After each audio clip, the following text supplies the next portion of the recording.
days after that security scare inside and outside Parliament, an unexploded canister has become a key evidence that the police is looking at. That canister was found right behind me where I'm standing. These yellow tapes have been put in to sanitize this particular area. Neelam and Amol, who were bursting these smoke bombs, had 5 canisters in their hand, one of which police found intact. The forensic team is now looking at it. They're also looking if the canister that was found used inside in Lok Sabha, Sagar and Manoranjan had used 2 canisters hidden inside their shoe. Police is first checking if these 2 are exactly of the same make.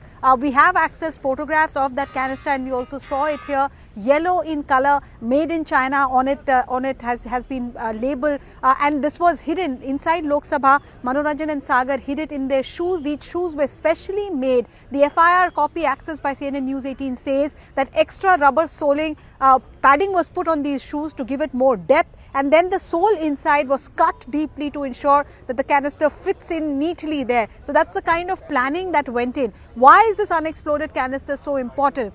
One of the MPs who caught hold of Sagar inside Lok Sabha tried to take the canister away from his hand, has his hand still stained yellow and there is a stench of chemical coming out from his hand still. There are also some scalding marks there.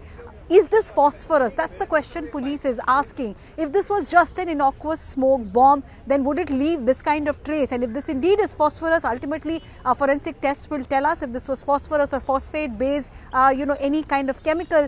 Then the worry is that was the ultimate motive then to cause burning or cause blisters or some kind of bodily harm to the members of Parliament. Perhaps that is the reason why, even though prima facie this is being seen as a publicity stunt, police has gone ahead and imposed UAPA section 16 and 18. These are sections dealing with terror conspiracy and punishment for terror conspiracy.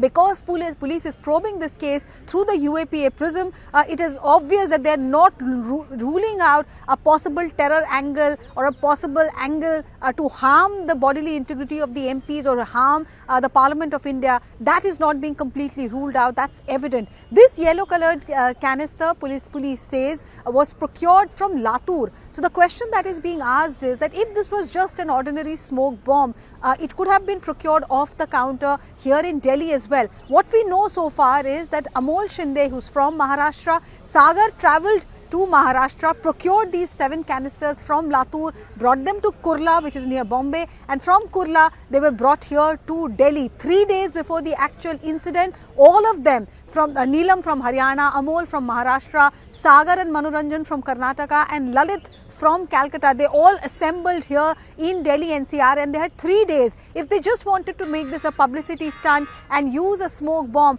could they have not procured it off the shelf? Here is the question police is asking. Why did they go via this circuitous route to bring it all the way from Latur? As of this moment, all angles are being investigated and explored, but what they are pointing out is that this entire group is highly radicalized, very left-oriented ideas.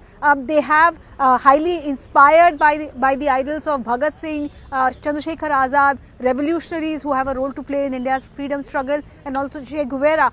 So matter of investigation. Once we know for sure if this forensic analysis of the canister throws up anything sinister, only then will the police be able to say what exactly was the motive of this group.